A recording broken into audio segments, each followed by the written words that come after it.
জীবনে প্রকৃত অর্থে সফল হতে হলে দরকার নিজের প্রতি আত্মবিশ্বাস, ইতিবাচক জেদ আর কঠোর পরিশ্রম। নিজের জীবনে ঠিক এই পন্থাটাই যেন অবলম্বন করেছিলেন বাংলাদেশ জাতীয় দলের সাবেক ক্রিকেটার হান্নান সরকার। তাই তো জেদের বশে নির্বাচক থেকে কোচিংয়ে ফেরার এক সিদ্ধান্তেই ঘুরেছে তার জীবনের মোড়। বিস্তারিত থাকছে ফাতিন ইশরাকের রিপোর্টে। ক্যারিয়ারের শুরুটা হয়েছিল ওপেনিং ব্যাটসম্যান হিসেবে, পরবর্তীতে হয়েছিলেন কোচ, এরপর বয়সভিত্তিক ও জাতীয় দলের নির্বাচক। ঠিক এমনটাই ছিল হান্নান সরকারের পথ চলা। তবে চলতি বছরের শুরুর দিকে আচমকাই বিসিবির নির্বাচকের গুরুদায়িত্বটা ছেড়ে দেন তিনি। উদ্দেশ্য ছিল পুনরায় কোচিংয়ে ফিরে যাওয়া। আর হান্নান সরকারের এই সিদ্ধান্তটাই যে তার জীবনের মোড় ঘুরিয়ে দেবে, সেটাই বা কয়জন ভেবেছিলেন। জেদের বশে নির্বাচকের গুরুদায়িত্বটা ছেড়ে কোচিংয়ে নেমে প্রথম অ্যাসাইনমেন্টেই সাফল্যের চূড়ায় আরোহণ করেছেন হান্নান। ঘরোয়া টুর্নামেন্ট ডিপিএলে মোহামেডানের দাপটের মাঝেও প্রতিকূল অবস্থায় থাকা আবাহনীকে এনে দিয়েছেন শিরোপা।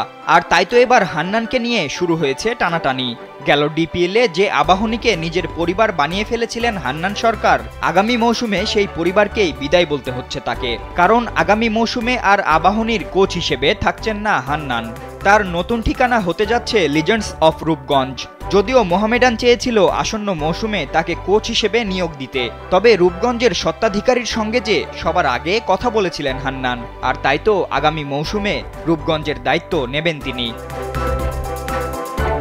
হান্নান আবাহনীতে একদিকে যেমন সামলেছিলেন কোচিংয়ের গুরুদায়িত্ব, অন্যদিকে হ্যান্ডেল করেছিলেন ম্যানেজারের কাজও।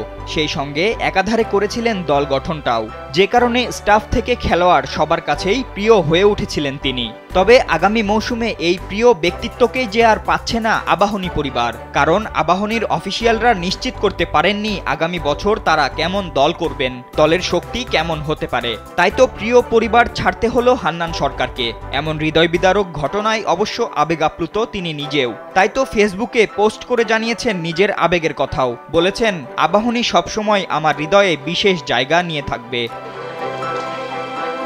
তবে পোস্টে যে শুধু তিনি আবাহনীর কথা উল্লেখ করেছেন তা নয়, তার নতুন গন্তব্য রূপগঞ্জের কথাও বলেছেন তিনি। লিখেছেন, সামনে আরও এক নতুন চ্যালেঞ্জ, যেখানে পুরো দল বিশ্বাস করে যে তারা চ্যাম্পিয়ন হতে পারে কিংবা হবে। আশা করি তেমনই একটা দল নিয়ে আপনাদের সামনে আসব নতুন মৌসুমে। হয়তো সেই দল আপনাদেরও স্বপ্ন দেখাবে, অনুভব করাবে ওরা এবার চ্যাম্পিয়ন হতে পারে। এখন দেখার বিষয়, ছন্নছড়া দলটাকে গুছিয়ে যেভাবে হান্নান এবার চ্যাম্পিয়ন করেছেন, আগামী মৌসুমেও সেভাবে রূপগঞ্জকে শিরোপা জেতাতে পারেন কিনা।